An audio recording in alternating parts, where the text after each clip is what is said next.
Hello everyone, मैं हूँ हीना और आप देख रहे हैं लीगल परसेप्शन। आज की वीडियो में हम समझेंगे कॉन्ट्रैक्ट ऑफ बेलमेंट यानी उपनिधान की संविदा को। मैंने आपको बताया था कि जो हमारा इंडियन कॉन्ट्रैक्ट एक्ट है उसमें 5 तरह के स्पेशल कॉन्ट्रैक्ट दिए गए हैं, जिसमें से जो 2 कॉन्ट्रैक्ट है वो हम अच्छे से डिस्कस कर चुके हैं। कॉन्ट्रैक्ट ऑफ इंडेमनिटी यानी क्षतिपूर्ति की संविदा और कॉन्ट्रैक्ट ऑफ गारंटी यानी कि गारंटी की संविदा, प्रत्याभूति की संविदा, वो हम अच्छे से डिस्कस कर चुके हैं अलग अलग वीडियो में। आज की वीडियो में हम डिस्कस करेंगे कॉन्ट्रैक्ट ऑफ बेलमेंट यानी उपनिधान की संविदा। तो वीडियो के लास्ट तक बने रहिएगा। लेकिन आगे बढ़ने से पहले आपके लिए एक ज़रूरी इन्फॉर्मेशन। तो अगर आपको कॉन्ट्रैक्ट के नोट्स चाहिए तो आप स्क्रीन पर दिख रहे इस व्हाट्सअप नंबर पर मैसेज करके केवल 150 रुपीज़ में हिंदी लैंग्वेज में और सिंपल लैंग्वेज में कॉन्ट्रैक्ट के नोट्स ले सकते हैं। कॉन्ट्रैक्ट ऑफ बेलमेंट क्या होता है, इसको समझने से पहले ये समझिए कि जो इंडियन कॉन्ट्रैक्ट एक्ट है, जो भारतीय संविदा अधिनियम है, उसमें धारा 148 से लेके 171 तक इसके प्रावधान दिए गए हैं। पहले इसको सिंपल वर्ड्स में समझते हैं। तो ये जो उपनिधान है, जो कॉन्ट्रैक्ट ऑफ बेलमेंट है, ये एक ऐसा रिलेशन होता है कि एक व्यक्ति की जो चल संपत्ति होती है ना, चल संपत्ति किसे कहते हैं? एक ऐसी प्रॉपर्टी जिसको आप एक जगह से दूसरी जगह पे ले जा सको, जैसे कि स्कूटर है, घड़ी है, बुक है, कोई भी ऐसी चीज़ जिसको आप एक जगह से दूसरी जगह पे मूव कर सकते हो, उसको बोलते हैं मूवेबल प्रॉपर्टी या चल संपत्ति। तो इसमें क्या होता है कि एक व्यक्ति अपनी चल संपत्ति किसी दूसरे के कब्जे में कुछ टाइम पीरियड के लिए, एक फिक्स टाइम पीरियड के लिए देता है, और यहाँ पे जो चीज़ें किसी दूसरे को दी जा रही हैं उनकी जो ओनरशिप है वो एक व्यक्ति के पास होती है, जबकि कब्जा जो है वो दूसरे के पास होता है। तो सिंपली उपनिधान में क्या होता है, जैसे कि मैं आपको एग्जांपल देके समझाती हूँ। जैसे कि मान लो आपकी साइकिल है और आपकी साइकिल ख़राब हो जाती है। अब आपको उसकी मरम्मत करानी है, उसको ठीक कराना है, तो आप उसे ठीक कराने के लिए देते हो कि मुझे साइकिल ठीक करानी है, किसी व्यक्ति को आपने ठीक कराने के लिए दे दी। या इसी तरीके से आपकी जो घड़ी है, आपने ख़राब हो गई, आपने उसे किसी को ठीक करने के लिए दे दी। इसी तरीके से कोई भी ऐसी चीज़ आप जिसको ठीक करने के लिए किसी को देते हो, जो आपको बाद में मिल जाएगी जब वो ठीक हो जाएगी।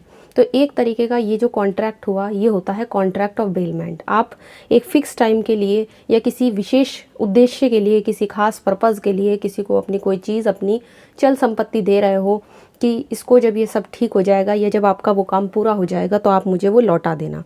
ठीक, तो यहाँ पर इसको हम समझ सकते हैं कॉन्ट्रैक्ट ऑफ बेलमेंट की तरह। एक और एग्जांपल लेते हैं। मान लो ए नाम का एक व्यक्ति है, वो क्या करता है, अपना कोट का कपड़ा जो है वो बी को देता है। बी जो है वो एक टेलर है, और वो इसलिए देता है ए उसको कि वो उसका कोट बनाकर उस कपड़े का ए को लौटा दे। अब यहाँ पर ये क्या हुआ, ये हुआ बेलमेंट, क्योंकि ए ने किसी पर्पज़ के लिए बी को दिया है कि वो कपड़ा क्यों दिया है, ताकि वो बी जो है उसका कोट बनाकर ए को वापस लौटा दे। तो यहाँ पर ये जो है बेलमेंट है। और यहाँ पर ध्यान देने वाली बात ये है कि ए जो है यहाँ पर, जिसने अपना सामान बी को दिया है किसी विशेष उद्देश्य के लिए, वो होता है बेलर। बेलर मतलब उपनिधाता। और बी जिसको वो सामान दिया गया है वो है बेली। बेली मीन्स उपनिहिती। तो यहाँ पर इनको इस नाम से जाना जाएगा कॉन्ट्रैक्ट ऑफ बेलमेंट में। अब अगर हम इसकी डेफिनेशन की बात करें तो इसकी डेफिनेशन दी गई है सेक्शन 148 भारतीय संविदा अधिनियम में। तो एक व्यक्ति के द्वारा दूसरे व्यक्ति को किसी उद्देश्य के लिए इस कॉन्ट्रैक्ट पर माल को सौंपना है कि जब वो उद्देश्य पूरा हो जाएगा तो वो माल लौटा दिया जाएगा या वो चीज़ लौटा दी जाएगी। तो सिंपली यहाँ पर एक और एग्जांपल देके मैं आपको समझाती हूँ। मान लो ए जो है वो एक लेडी है, वो बी के पास जाती है और कहती है कि मुझे पार्टी में जाने के लिए आपकी कुछ ज्वेलरी चाहिए, कुछ फिक्स टाइम के लिए, मैं कल आपको लौटा दूँगी। अब ए के पास बी गई, और यहाँ पर क्या होता है कि वो उसके पास गई, उसने उसको दे दिया, ठीक है आप ले लो कुछ टाइम के लिए ज्वेलरी, लेकिन जब आप वापस आ जाओगे जहाँ भी आपको जाना है तो मुझको वो लौटा देना। तो कुछ एक फिक्स टाइम के लिए कोई चीज़ अगर किसी को दी जाती है कि जब आपका वो उद्देश्य पूरा हो जाए या काम पूरा हो जाए तो आप मुझको लौटा देना, तो वो होता है कॉन्ट्रैक्ट ऑफ बेलमेंट। यहाँ पर जो दोनों बातें मैंने आपको बताई हैं कि उपनिधाता और उपनिहिती, इसमें ध्यान रखना है कि जो व्यक्ति उपनिधाता वो होता है जो अपना सामान किसी को देता है, यानी चीज़ों को सौंपने वाला, इसको बोलते हैं बेलर। और जिसको चीज़ सौंपी जाती है वो कहलाता है उपनिहिती, जो उन चीज़ों को ग्रहण करता है, अपने पास रखता है, वो होता है बेली। तो बेलर और बेली, और हिंदी में बोलेंगे उपनिहिती और उपनिधाता। अब हम डिस्कस करेंगे इसके मेन असेंशियल्स। इसके जो आवश्यक तत्व हैं, जो असेंशियल्स हैं बेलमेंट के, वो 3 इंपॉर्टेंट असेंशियल्स हैं। सबसे पहला है कि माल का कब्जा देना। अब देखो, जब तक आप सामने वाले को कब्जा नहीं दोगे तो बेलमेंट का कॉन्ट्रैक्ट कैसे होगा। मान लो आपकी घड़ी ख़राब हो गई, अब घड़ी ख़राब हो गई, आपको घड़ी वाले से ठीक करानी है, तो आप जब तक उसको उस चीज़ का कब्जा नहीं दोगे, आप उसको घड़ी नहीं दोगे, तो वो ठीक कैसे करेगा। इसी तरीके से आपके पास साइकिल थी, वो ख़राब हो गई, अब आपको उसे सही कराना है, तो आप जब तक उसका कब्जा नहीं दोगे सामने वाले को जिससे आपको साइकिल ठीक करानी है, तो वो उसको ठीक कैसे करेगा। तो सबसे मेन इंपॉर्टेंट चीज़ यही है कि आपको उसका पोजेशन देना पड़ेगा, आपको उसका कब्जा उस व्यक्ति को देना पड़ेगा जिसको देना है। इसके बाद है कॉन्ट्रैक्ट के अंतर्गत, तो इसमें संविदा का होना ज़रूरी है उपनिधान के लिए, इसीलिए इसे कॉन्ट्रैक्ट ऑफ बेलमेंट भी कहते हैं। अब ये 2 तरीके से हो सकता है, एक्सप्रेसली भी हो सकता है, आप बोलकर या लिखकर भी किसी को कह सकते हो, या ये इम्प्लाइड तरीके से भी हो सकता है, विवक्षित तरीके से हो सकता है। विवक्षित किसे कहते हैं, जब आप कोई चीज़ बोलकर या लिखकर नहीं करते हो, बल्कि आपके कंडक्ट से पता लग जाती है वो चीज़। तो कॉन्ट्रैक्ट के अंदर होना चाहिए। फॉर एग्ज़ाम्पल, इसको एग्जाम्पल से समझते हैं। मान लो यहाँ पर एक लेडी है, वो एक सुनार के पास जाती है और उसे वो ये कहती है कि सोने को गलाकर, ये जो मेरी ज्वेलरी है, ये जो जितनी भी मेरी गोल्ड की ज्वेलरी है, इसको आप गलाकर और अच्छी वाली ज्वेलरी बना दो, मतलब दूसरे वाले जेवर बना दो। अब वो क्या करती है, यहाँ पे रोज़ सुनार के पास जाकर बैठकर जेवर बनवाती है, ज्वेलरी बनवाती है। बाद में क्या करती है, जो आधे अधूरे जेवर हैं उनको बक्से में बंद करके चाबी देकर घर आ जाती है। तो यहाँ पर ये उपनिधान नहीं हुआ। तो इसमें एक तो कॉन्ट्रैक्ट होना ज़रूरी है और दूसरा कब्जा देना ज़रूरी है। क्यों नहीं हुआ, क्योंकि चाबी तो वो अपने पास ले आई ना, है ना, कब्जा तो उसने दिया ही नहीं उस सुनार को जिससे वो जेवर बनवा रही है। तो एक तो दोनों के बीच में कॉन्ट्रैक्ट, और दूसरी चीज़ उसके उनके बीच में कब्जा देना बहुत ज़रूरी है। तीसरा है माल स्वामी को लौटाना। अब जब बेलमेंट में क्या होता है कि एक व्यक्ति जिसने आपको चीज़ दी है ना, कि जब ये पर्पस पूरा हो जाएगा, ये काम पूरा हो जाएगा, तो आप मुझको लौटा देना। तो यहाँ पर क्या होता है कि बेलमेंट का कॉन्ट्रैक्ट तभी पूरा होगा जब आप उसको ठीक करके या उस काम को पूरा करके, या जो भी आपका उद्देश्य था आपका वो पूरा हो गया, आप उसको लौटा दो। तो एक चीज़ तो हो गई, किसी ने आपको कब्जा दिया, वो कब्जा दिया आपको कॉन्ट्रैक्ट के अंदर, और कॉन्ट्रैक्ट के अंदर देने के बाद भी जब आपका वो काम पूरा हो जाता है तो आपको जो जिसका वो सामान था उसको लौटाना होगा। जैसे साइकिल ठीक करने के लिए दी तो ठीक करने के बाद उसको लौटा देना, या घड़ी ठीक करने के लिए दी तो उसको लौटा देना जिसकी वो थी। तो माल जो है वो यहाँ पे जो भी उसका ओनर था उसको लौटा देना चाहिए। तो यहाँ पर यही इम्पोर्टेंट बात है और यही इसके असेंशियल्स हैं। नेक्स्ट आता है सेक्शन 149। इसलिए इम्पॉर्टेंट है क्योंकि ये बताता है हमें कि ये जो उपनीति है, जो यहाँ पे उसको, जिसको उपनीति किसको कहेंगे, जिसको आप चीज़ दे रहे हो, जिसको आप सामान सौंप रहे हो, है ना, कुछ भी करने के लिए, चाहे किसी पर्पज़ के लिए या कोई चीज़ ठीक करने के लिए, तो उसको 2 तरीके से यहाँ पे परिधान की बात हो रही है।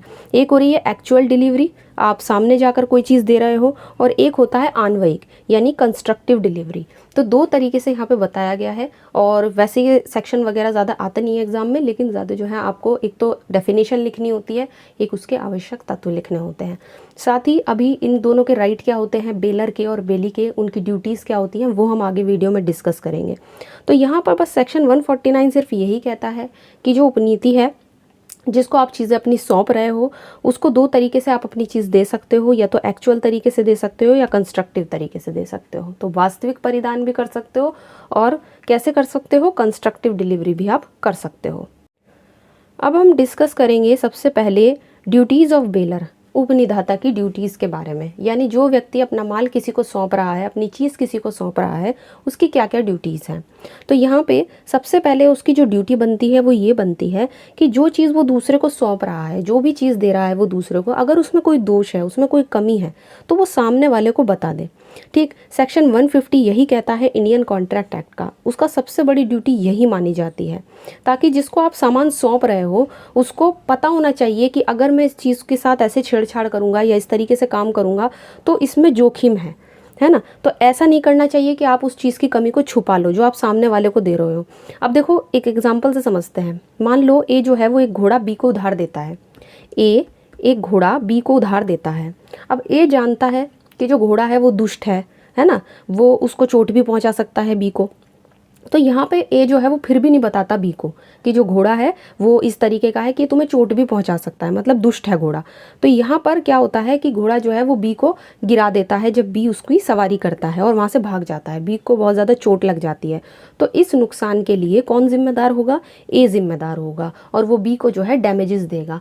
क्यों करेगा उसकी क्षतिपूर्ति? क्योंकि यहाँ पर उसने इस चीज़ को छुपाया है कि जो घोड़ा था वो दुष्ट था और उससे बी को चोट लग सकती थी। तो उसने ये जो खास बात थी उसको छुपा लिया। तो इसलिए जो व्यक्ति अपनी कोई चीज़ दूसरे को देता है कि ये पर्पस पूरा होने के लिए या कोई काम करने के लिए, तो उसको वो सारी चीज़ें जो हैं सामने वाले को बतानी चाहिए कि मेरी चीज़ में ये कमी है या ये दोष है। नेक्स्ट है आवश्यक खर्चों के भुगतान का दायित्व। अब दूसरी लायबिलिटी या ड्यूटी क्या बनती है? तो उपनिधान की शर्तों के अकॉर्डिंग जो उपनीति होता है उसके द्वारा, उपनीति कौन है? जिसको आप माल सौंप रहे हो, और उपनिधाता के लिए जो माल रखा जाना है। उपनिधाता कौन है? जो माल दे रहा है या उस माल पर काम कराया जाना हो। और यहाँ पर उपनीति को कोई पारिश्रमिक नहीं मिलता, मतलब उसको कोई पारिश्रमिक नहीं मिलता। जो भी उसने काम उस काम के उसके लिए करा है, किस चीज़ के लिए? उस चीज़ के लिए जो उसको मिली है। तो वहाँ जो बेलर होता है वो उपनीति को उसके द्वारा संरक्षण में रखने का खर्च भुगतान के लिए देगा। मतलब एक तरीके से आपने किसी को कोई चीज़ दे दी, अब आपने वो चीज़ दे दी और उस चीज़ को अपने संरक्षण में कौन रख रहा है? अपने प्रोटेक्शन में कौन रख रहा है? वो व्यक्ति जिसको आपने वो चीज़ दी है। अब उसको संरक्षण में रखने के लिए अगर उसने कुछ भी खर्च वगैरह किया है, तो यहाँ पर उस चीज़ के प्रोटेक्शन के लिए उसने जो भी काम किया है, जिसको आपने वो चीज़ दी थी, तो आप जो है उसको ज़रूरी खर्चों का भुगतान करोगे जो उससे अलग थे, जो आपने उसको चीज़ सही करने के लिए दी थी। तो ज़रूरी अगर कोई खर्चा है तो उसके भुगतान की लायबिलिटी भी बेलर की ही होती है। इसके बाद है सेक्शन 164, उपनिहिति के प्रति उपनिधाता का उत्तरदायित्व। ये बताता है कि आपका बेली के प्रति क्या उत्तरदायित्व है। इसके अकॉर्डिंग ऐसी किसी भी नुकसान के लिए बेलर या उपनिधाता जिम्मेदार होता है जो बेली यानी कि उपनिहिति इस कारण उठाता है कि जो उपनिधाता है उसने बेलमेंट करने यानी बेलमेंट का कॉन्ट्रैक्ट करने या माल को वापस लेने या उसके संबंध में निर्देश देने का हकदार नहीं था। तो अगर यहाँ पर उसे कोई भी अलग से कोई नुकसान होता है जिसको आपने अपनी चीज़ सौंपी है, तो उसकी जो आप उसके लिए ज़िम्मेदार होगे, क्योंकि आपने उसको वो चीज़ सौंपी और उसके लिए उस सामने वाले ने नुकसान उठाया, कोई भी उसको हानि हुई या कोई भी नुकसान हुआ, तो अगर वो इस कारण उठा लेता है कोई नुकसान, तो और इस संबंध में आपके कॉन्ट्रैक्ट में कोई बात नहीं थी कि अगर ये नुकसान हुआ तो तुम ये उठाओगे, तो यहाँ पर वो सारी चीज़ों के लिए आप जिम्मेदार होगे जो बेलर होगा, जो अपना सामान दूसरे को सौंपता है। डिस्कस करते हैं राइट्स ऑफ बेलर यानी उपनिधाता के अधिकार। तो इसमें हम ये सारे सेक्शंस देखेंगे। तो सबसे पहले बात करेंगे कि उपनिधाता का जो सबसे पहला अधिकार होता है वो है उपनिधान को समाप्त करने का अधिकार। यानी एक व्यक्ति जो बेलर है, जो अपनी चीज़ दूसरे को कॉन्ट्रैक्ट ऑफ बेलमेंट के अंडर किसी को दे रहा है कि जब वो विशेष उद्देश्य पूरा हो जाएगा तो उसको वो चीज़ वापस मिल जानी चाहिए, तो वो क्या कंडीशन है जिसमें वो व्यक्ति जो कॉन्ट्रैक्ट ऑफ बेलमेंट है उसको ख़त्म कर सकता है।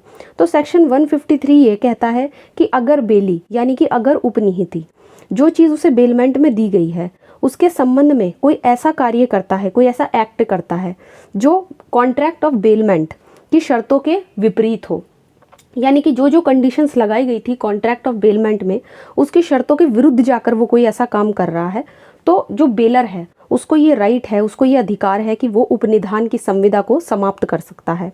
अब इसको हम एक एग्जाम्पल से समझते हैं। मान लो बी को एक घोड़ा उसकी अपनी सवारी के लिए ए जो है वो किराए पर दे रहा है, मतलब उसे सवारी जो है वो खुद करनी है। किसने दिया किराए पर? ए ने। किसको दिया? बी को दिया।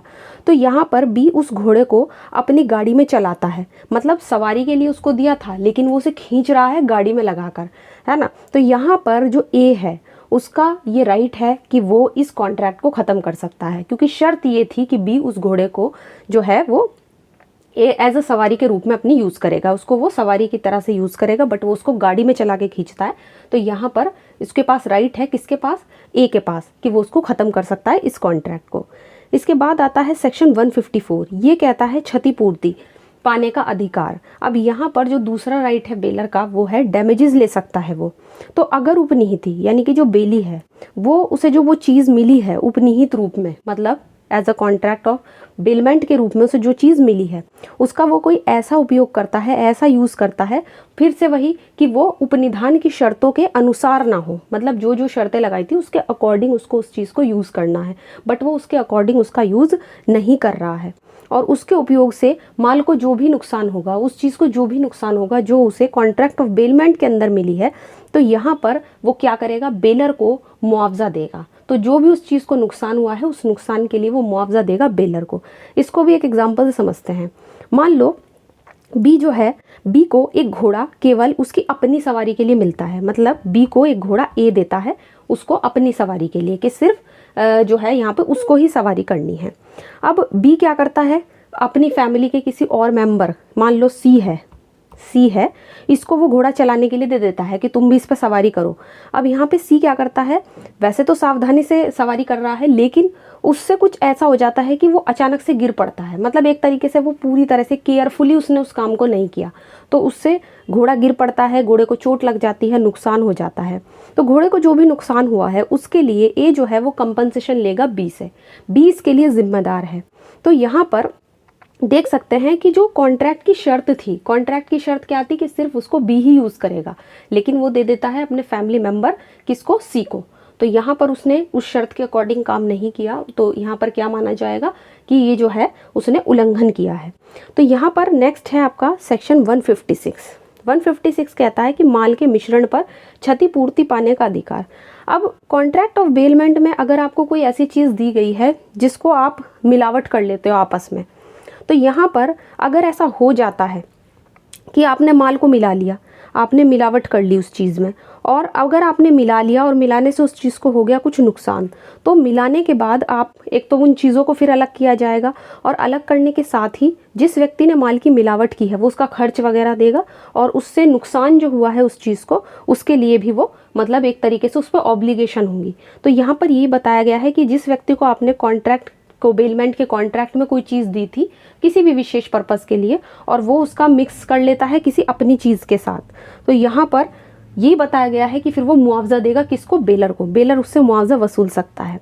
ठीक, तो यहाँ पर इसको भी एक एग्जाम्पल से समझ लेते हैं। चलो, ए जो है वो बी को एक खास चिन्ह लगी हुई कुछ रुई की गांठें देता है, मतलब रुई की जो गांठें होती हैं गट्ठर वगैरह वो देता है, उस पर एक खास चिन्ह लगा हुआ है। अब यहाँ पे बी क्या करता है, ए की कंसेंट के बिना, मतलब उसकी सहमति के बिना उनको अपनी गांठ से मिला लेता है। अब मिला लिया, अब ए को राइट है कि वो अपनी गांठों को अलग करने में सारे के सारे खर्च को सहन करने के लिए बी उसके लिए बाध्य है। इसके बाद आता है सेक्शन 157। अब इसमें भी बिल्कुल यही सेम बात है जो हमने 156 में पढ़ा था, बस यहाँ पर इतना ध्यान देना है कि अगर बेली यानी कि जो उपनिहिती है वो बेलर की सहमति के बिना उस वस्तुओं को, उन चीज़ों को जो उसे कॉन्ट्रैक्ट ऑफ बेलमेंट के अंदर मिली हैं उन्हें ऐसे मिला लेता है, उनका मिक्सचर ऐसे कर लेता है कि उनको अलग करना ही पॉसिबल ना हो, मतलब दो चीज़ आपने ऐसी मिला ली अब जिनको आप अलग ही नहीं कर सकते, है ना, कोई ऐसी चीज़ का मिक्सचर हो गया। अभी ऊपर वाले जो सेक्शन था उसमें हमने एग्जांपल समझा था रुई की गांठ के बारे में। अब गांठ तो ऐसी चीज़ होती है उसको आप अलग कर सकते हो, बट मान लो कोई ऐसी चीज़ हो गई जिसको आप अलग ही नहीं कर सकते, कोई लिक्विड वाली चीज़ हो गई या कोई और चीज़ हो गई जिसको आप अलग ही नहीं कर सकते। तो अगर ऐसी चीज़ों को अलग करना इम्पॉसिबल हो जाए जिसको बेली ने ऐसे मिक्सचर कर लिया है अपनी चीज़ के साथ, तो वहाँ पर उन चीज़ों को हुए नुकसान के लिए जो बेलर है, मतलब जो उपनिधाता है, वो उससे मुआवजा पाने का हकदार है। सेक्शन 157 यही कहता है ना। यहाँ पर एक एग्जांपल देख लेते हैं। मान लो ए है, ए ने कुछ आटा दिया बी को, है ना, आटा दिया कुछ बी को यूज़ करने के लिए। उसने कहा कि कोई बात नहीं, तुम अब यूज़ कर लो, तुम मुझे बाद में लौटा देना जब तुम खरीद लोगे। अब बी ने क्या किया, अपने आटे के साथ उसके आटे को मिक्स कर लिया। अब आटा तो ऐसी चीज़ है जिसको आप अलग नहीं कर सकते, कैसे अलग करोगे, है ना, बहुत ही वैसी चीज़ होती है आप अलग नहीं कर सकते। इसी तरीके से मान लो कोई लिक्विड वाली चीज़ हो गई, है ना, तेल दे दिया या किसी भी तरीके का तेल कि तुम अभी यूज़ कर लो बाद में दे देना, बट उसने अपने तेल के साथ उसको मिक्स कर लिया। तो यहाँ पर ऐसी चीज़ें होती हैं जिनको अलग करना बहुत ही इम्पॉसिबल होता है। उनको मिक्स अगर कर लिया जाए और उनको अलग करना इम्पॉसिबल हो तो उन वस्तुओं की मिलावट से जो भी नुकसान हुआ है तो बेलर उसके लिए मुआवजा लेगा उपनिहिति से, यानी कि बेली से। इसके बाद आता है सेक्शन 160। सेक्शन 160 ये राइट देता है बेलर को कि वो अपने माल को वापस ले सकता है कब ले सकता है? तो इस सेक्शन के अकॉर्डिंग जो बेलर है उसको ये राइट होगा कि वो जो भी चीज़ें उसने कॉन्ट्रैक्ट ऑफ बेलमेंट के अंदर बेली को दी है, जब उनका टाइम पीरियड ख़त्म हो जाए या जिस पर्पज़ के लिए उसने दी थी वो उद्देश्य पूरा हो जाए, तो उसके बाद वो उन चीज़ों को अपनी वापस लेने का अधिकारी होता है। जैसे मैंने आपको एग्जाम्पल के तौर पर समझाया भी था कि मान लो ए की जो है वो घड़ी ख़राब हो जाती है और वो बी को सही करने के लिए देता है। अब यहाँ पर घड़ी जो है वो क्यों दी गई बी को? ताकि वो उसको सही कर सके। अब घड़ी सही हो जाती है तो बी का ये ड्यूटी बनती है बी की कि वो ए को उसकी वॉच, इसकी घड़ी जो है लौटा दे। बट अगर बी नहीं लौटा रहा है तो यहाँ पर ए जो है वो 160 में अपनी पावर का यूज़ कर सकता है, उसके पास राइट है कि वो उससे वापस ले सकता है उस चीज़ को। तो यहाँ पे माल को वापस पाने का अधिकार जो है वो बेलर का एक बहुत ही बड़ा राइट है। इसी तरीके से चलो घड़ी ही नहीं, कोई भी चीज़ आपने कॉन्ट्रैक्ट ऑफ बेलमेंट के अंदर किसी को दी है, आपने किसी खास पर्पस के लिए दी है या उसे सही करने के लिए दी है, तो अगर वो काम, वो उद्देश्य पूरा हो जाता है तो आप उसको वापस ले सकते हो। इसके बाद आता है सेक्शन 163। ये कहता है कि उपनिहित माल में हुई वृद्धि या उससे हुए फायदे को पाने का अधिकार। सेक्शन 163 जो है वो ये कह रहा है कि अगर जो आपका कॉन्ट्रैक्ट ऑफ बेलमेंट है उसमें आपने किसी को कोई चीज़ दी है ना, मान लो उपनिधाता है, बेलर है, उसने बेली को कोई चीज़ दी अपनी, और उस चीज़ को जब आपने उसको दी, इतने वो चीज़ उपनिहिति के पास रही, मतलब बेली के पास रही जिसको आपने दी थी, उसमें कोई वृद्धि हो जाती है, उसमें कोई फ़ायदा होता है, तो उस फ़ायदे को और उस वृद्धि को जो लेने का हकदार है वो कौन है? बेलर है, उपनिधाता है, यानी कि जिसकी वो चीज़ है। फॉर एग्जाम्पल, एक एग्जाम्पल से समझते हैं। मान लो ए है, अब ए क्या करता है? गाय की देखभाल, उसके पास एक काऊ है, एक गाय है, वो उसकी देखभाल करने के लिए बी को दे देता है कि तुम कुछ दिन इसकी देख रेख करो, उसकी कस्टडी में उसको वो छोड़ देता है। अब गाय के जो है वो बछड़ा पैदा हो जाता है, तो जब वो काफ पैदा हो गया तो यहाँ पर क्या होता है कि बी जो है गाय के साथ साथ उस गाय के बच्चे को भी, यानी कि जो बछड़ा है वो भी ए को लौटाने के लिए जिम्मेदार है, वो उसको भी लौटाएगा क्योंकि माल उसको वापस करना है, और जब तक वो माल उसके कब्जे में रहा है, उपनिहिति के कब्जे में रहा है, बेली के कब्जे में रहा है, तब तक उसमें जो भी वृद्धि हुई है या जो भी उसको फ़ायदा हुआ है वो उसको लौटाएगा बेलर को। तो यहाँ पर सेक्शन 163 यही कहता है कि अगर कोई वृद्धि हो जाती है, कोई बढ़ोतरी हो जाती है उस चीज़ में जो आपको कॉन्ट्रैक्ट ऑफ बेलमेंट के अंदर मिली है, तो उसका फ़ायदा मिलेगा बेलर को। तो यहाँ पर यही बताया गया है। अब हमने ये सारे राइट्स जो डिस्कस किए हैं ये थे बेलर के, यानी उपनिधाता के। अब हम ये देखेंगे कि जो उपनिहिति होता है, जिसको माल दिया जाता है, उसके क्या राइट्स होते हैं, उसकी क्या ड्यूटीज़ होती हैं। तो सबसे पहले हम देखेंगे इसके जो राइट्स हैं। तो सबसे पहले अगर हम राइट्स की बात करें उपनिहिति के, तो सबसे पहला राइट होता है सेक्शन 170 में, है ना। तो सेक्शन 170 हमें ये बता रहा है कि विशिष्ट धारण अधिकार के बारे में बताता है। अब धारण अधिकार क्या होता है? तो धारण अधिकार एक ऐसा अधिकार होता है जिसमें आपने मान लो किसी चीज़ के लिए कुछ काम किया, किसी चीज़ के लिए आपने अपनी मेहनत खर्च की, है ना, और आपने उस मेहनत को खर्च किया बट आपको उसका भुगतान नहीं किया गया, आपको पेमेंट नहीं हुई, या आपने जितनी मेहनत की थी उसके बदले में आपको वो चीज़ नहीं मिली जिसके लिए आपने मेहनत की थी, तो आप उस चीज़ को रोक कर रख सकते हो। तो चीज़ को अपने भुगतान के लिए रोक कर रखने का अधिकार ही होता है धारण अधिकार। सेक्शन 170 ये कह रहा है कि अगर उपनिहिति ने, यानी कि जो बेली है, उसने जो चीज़ उसे कॉन्ट्रैक्ट ऑफ बेलमेंट के अंदर मिली थी उसके बारे में बेलमेंट के अकॉर्डिंग कोई ऐसी चीज़ की हो जिसमें उसकी अपनी मेहनत, अपना उसका कौशल लगा हो, जिसमें उसे बहुत ज़्यादा मेहनत करनी पड़ी हो, तो वो उस चीज़ को तब तक रोक कर रख सकता है जब तक उसे उन सारी सेवाओं के लिए जो उसने की है तो उसका उचित पारिश्रमिक नहीं मिल जाता। मतलब उसे उसकी फ़ीस, एक तरीके से उसे उसका पारिश्रमिक मिलना चाहिए। अच्छा, किसी भी प्रॉपर्टी को खर्चा प्राप्त करने के लिए ही, मतलब आपने किसी चीज़ पे कोई चीज़ की और आपको उसका खर्चा लेना है, तो उस खर्चे को रोकने के अधिकार को, मतलब आपको वापस लेना है जो भी आपने मेहनत की है, आपको अपनी मेहनत का तो एटलीस्ट मिलना चाहिए। तो आप जब किसी चीज़ को रोक कर रखते हो उसी को कहते हैं धारण अधिकार। ठीक, और यहाँ पे जिस विशिष्ट धारण अधिकार की बात हुई है, ये एक ऐसा धारण अधिकार होता है जो उस काम के लिए नहीं होता। लेकिन अब जब हम अगले सेक्शन के में पढ़ेंगे तो उसमें बताया गया है साधारण धारण अधिकार।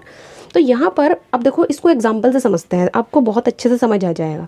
मान लो ए जो है वो एक जौहरी है, वो बी को, ए एक जौहरी है और यहाँ पर बी को क्या मिलता है? एक खुरदुरा हीरा, मतलब खुरदुरा सा होता है हीरा जो डायमंड है, उसको काटने के लिए और उसको अच्छा करने के लिए दे देता है कि इसको साफ करके चमका वमका के आप रख लेना, बाद में मैं लेने आ जाऊँगा। अब बी क्या करता है? वैसा ही कर देता है, क्योंकि बी यहाँ पे एक जौहरी है और उसको हीरा दिया गया है। बी क्या करता है, उस हीरे को तब तक अपने पास रखने का हकदार है जब तक कि उसे उसकी सर्विसेज के लिए, उन सेवाओं के लिए उसे वो सारा का सारा पैसा नहीं मिल जाता जिसके लिए उसने मेहनत की थी।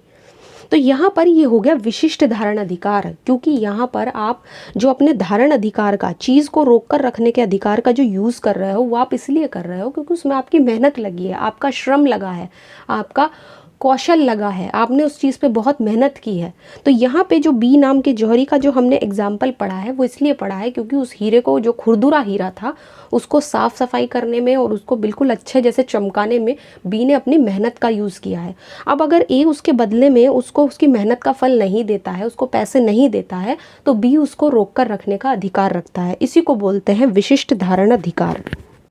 अब बात करेंगे सेक्शन 171 की, जो हमें बता रहा है सिंपल धारण अधिकार के बारे में, और साधारण धारण अधिकार हम इस सेक्शन में अच्छे से समझेंगे। अभी हमने समझा कि विशिष्ट धारण अधिकार वो होता है जिसमें कोई व्यक्ति अपनी मेहनत, अपने कौशल का यूज़ करता है। जैसे आप जौहरी के पास हीरा ले जाते हो उसे चमकवाने के लिए, उस पर मेहनत करने के लिए, तो उसमें उसकी अपनी लेबर, अपना मेहनत, अपनी श्रम लगा है। ठीक इसी तरह अगर आप किसी दर्जी के पास कपड़े सिलवाने के लिए ले जाते हो और आप कपड़े सिलने के बाद उसको पैसे नहीं देते हो, तो उसको ये अधिकार है कि वो उन कपड़ों को अपने पास तब तक रोक कर रख सकता है जब तक उसे उसकी मेहनत के पैसे ना मिल जाए। तो वो तो हो गया विशिष्ट धारण अधिकार। बट यहाँ पे बात हो रही है साधारण धारण अधिकार की। ये वो राइट है जिसमें कोई व्यक्ति अपना श्रम या कौशल यूज़ नहीं करता, बल्कि वो तो उनका काम ही ये होता है कि वो चीज़ को रोक कर रख लेंगे। एक तरीके से ये एक अलग तरीके का कॉन्ट्रैक्ट होता है। जैसे ये वाला जो आपका साधारण धारण अधिकार है, इसको हम एक एग्जांपल से समझते हैं।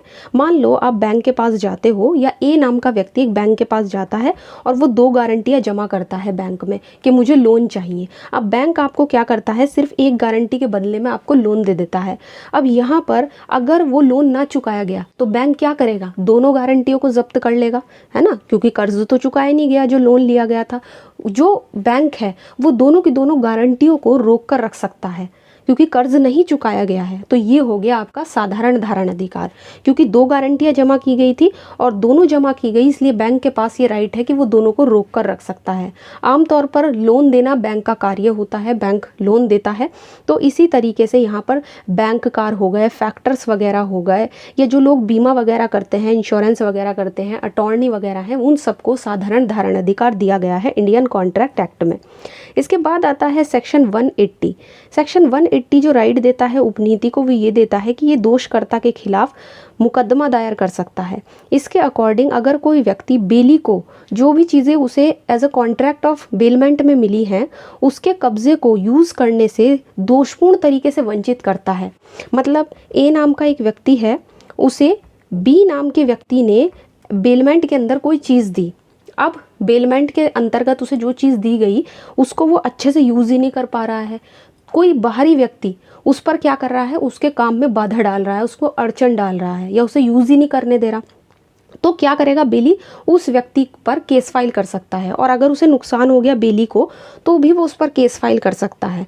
तो यहाँ पर जो उपनीति है उसको ऐसे उपचारों का उपभोग करने का पूरा राइट है। तो यहाँ पर यही बताया गया है कि दोषकर्ता के खिलाफ उसे मुकदमा दायर करने का भी अधिकार है। वादों से प्राप्त अनुतोष या प्रतिकर का विभाजन।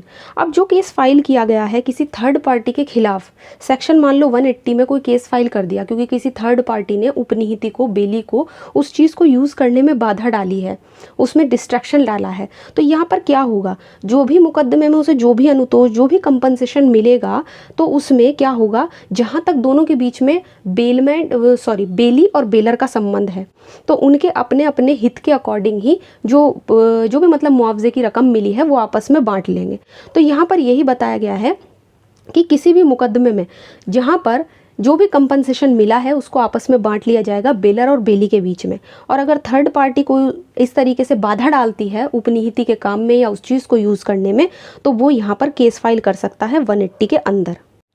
अब हम डिस्कस करेंगे ड्यूटीज़ ऑफ बेली यानी कि उपनिहिती के कर्तव्य। अभी हमने इसके राइट्स देखे, अब हम डिस्कस करेंगे इसकी ड्यूटीज़ के बारे में। तो इसकी सबसे पहली ड्यूटी ये होती है कि वो माल की देख रेख करे, यानी कि as a contract of bailment जो भी चीज़ें उसको मिली हैं, जो भी उसको बेलर ने दिया है, तो वो उस चीज़ की देखभाल करेगा। ऐसे ही करेगा जैसे कोई व्यक्ति अपनी चीज़ की देखभाल करता है। तो उसका सबसे पहली ड्यूटी उस चीज़ की देखभाल करना है। पूरी सतर्कता, पूरी सावधानी रखेगा ताकि उस चीज़ को कोई नुकसान ना हो। नेक्स्ट आता है वस्तु का गलत प्रयोग ना करना। जो अगली ड्यूटी है किसी भी बेली की, जिसको कॉन्ट्रैक्ट ऑफ बेलमेंट के अंदर कोई चीज़ दी गई है, कि वो उस चीज़ का गलत यूज़ नहीं करेगा। मतलब ऐसा नहीं है कि अगर उसको मान लो घोड़ा दे दिया सवारी के लिए तो वो उसे किराए पर चलाने लगे, है ना, या फिर उसको ऐसा कोई काम करे जिससे कि उस घोड़े को चोट आ जाए या उसको कोई नुकसान हो जाए, तो वो उसका गलत यूज़ नहीं करेगा। जिस काम के लिए उसको वो चीज़ दी गई है उसी काम के लिए वो उसका यूज़ करेगा। नेक्स्ट आता है 163 में वृद्धि वापस करना। अब अभी हमने पढ़ा था कि अगर कॉन्ट्रैक्ट ऑफ बेलमेंट के दौरान बेली के पास जो भी चीज़ है उसमें कोई वृद्धि, कोई बढ़ोतरी हो जाती है तो वो उसको बेलर को लौटानी होगी। तो एक ड्यूटी उसकी यह भी है 163 सेक्शन के अंदर कि वो उस जो भी उसमें बढ़ोतरी हुई है वो उसको लौटा दे। किसको? बेलर को। नेक्स्ट आता है सेक्शन 156 और 157। इसमें बताया गया है माल का मिश्रण ना करना। मतलब अगर उसके पास कोई ऐसी चीज़ है बेलमेंट के कॉन्ट्रैक्ट के अंदर तो वो उन चीज़ों को आपस में ना मिलाए, ये भी इसकी ड्यूटी है। जैसे अभी हमने दो एग्जाम्पल देखे थे, एक देखा था रुई की गांठ वाला जिसको अलग किया जा सकता है, बट एक था आटे वाला, आटे को अलग नहीं किया जा सकता मिक्स होने के बाद। तो उसकी ये भी ड्यूटी बनती है कि वो उन चीज़ों का मिक्सअप ना करे जिससे कि बाद में दिक्कत हो या माल को कोई नुकसान हो या बेलर को कोई नुकसान हो। इसके बाद आता है माल की वापसी। अब देखो ये बेलर का राइट है तो ये बेली की ड्यूटी है, बिल्कुल उसका उल्टा है। जब माल की वापसी का राइट किसका होता है? बेलर का। बेलर का ये राइट था कि जो भी चीज़ उसने बेलमेंट के कॉन्ट्रैक्ट के अंदर बेली को दी है, उपनिहिती को दी है, वो उसको वापस लेने का राइट है उसके पास है। तो जो जो उपनिहिती है, जो बेली है, उसकी भी तो ये ड्यूटी बनती है ना कि जब कॉन्ट्रैक्ट ऑफ बेलमेंट के सारे पर्पस पूरे हो जाएं या जिस उद्देश्य के लिए उसे जो चीज़ मिली थी वो उसको वापस कर दे। फॉर एग्जाम्पल ए ने बी को घड़ी दी सही करने के लिए। अब ए ने जो घड़ी दी थी बी को सही करने के लिए, अब बी की क्या ड्यूटी बनेगी कि जब वो घड़ी सही हो जाएगी तो वो ए को वापस लौटा दे। अगर वो नहीं लौटाता तो ब्रीच ऑफ कॉन्ट्रैक्ट हो जाएगा ना। तो यहाँ पर बी की ये ड्यूटी बनेगी क्योंकि वो बेली है और बेलर है यहाँ पे ए, तो वो उसको उसकी घड़ी लौटा दे। तो माल की वापसी करने की ड्यूटी भी एक बहुत बड़ी ड्यूटी है बेली की। इसके बाद आता है सेक्शन 166, उपनिधाता के अधिकार की अवहेलना ना करना। यानी कि ये बेली का सबसे बड़ी ड्यूटी मानी जाती है कि वो इस बात को कहकर बेलर को यानी उपनिधाता को चीज़ लौटाने से मना ना करे कि वो चीज़ जो उसने उसे दी थी वो तो उसकी है ही नहीं, वो तो किसी और व्यक्ति की है, और उसे लौटाने से वो मना कर दे। तो वो ऐसा नहीं कर सकता। उसकी ये ड्यूटी बनती है कि जो व्यक्ति उसे as a bailor, as a उपनिधाता कोई चीज़ देता है तो वो उसको वापस कर दे। ऐसा नहीं हो कि वो उसके राइट की अवहेलना करे या उसकी बात पे यकीन ही ना करे या खुद ही उसका मालिक बन जाए, है ना, खुद ही ये कहे कि ये चीज़ तो मेरी है। तो ऐसा नहीं होना चाहिए, बल्कि उसे उसको माल को जो है, जो भी उसको चीज़ मिली है कॉन्ट्रैक्ट ऑफ बेलमेंट के अंदर, वो उसको लौटा दे। तो यहाँ पर हमने बहुत अच्छे से समझा है। सबसे पहले हमने क्या समझा? डेफिनेशन समझी है बेलमेंट की और उसके जो भी एसेंशियल्स थे उनको अच्छे से समझा है। इसके अलावा बेलर की ड्यूटीज़ क्या हैं, उसके राइट्स क्या हैं, फिर बेली की ड्यूटीज़ क्या हैं, उसके राइट्स क्या हैं, वो हमने अच्छे से समझा है। तो आई होप आज की वीडियो में कॉन्ट्रैक्ट ऑफ बेलमेंट आपको अच्छे से क्लियर हो गया होगा। आशा करती हूँ आज की वीडियो आपको पसंद आई होगी। वीडियो अगर पसंद आई है तो इसको लाइक कर दीजिए, ज़्यादा से ज़्यादा शेयर कीजिए और अगर चैनल पर नए हैं तो इसको सब्सक्राइब कर लीजिए। इसके अलावा आप चाहें तो हमें टेलीग्राम पे ज्वाइन कर सकते हैं, जहां पर आपको ढेर सारे नोट्स और PDF मिल जाएंगे। तो आज की वीडियो में इतना ही, मिलते हैं नेक्स्ट वीडियो में।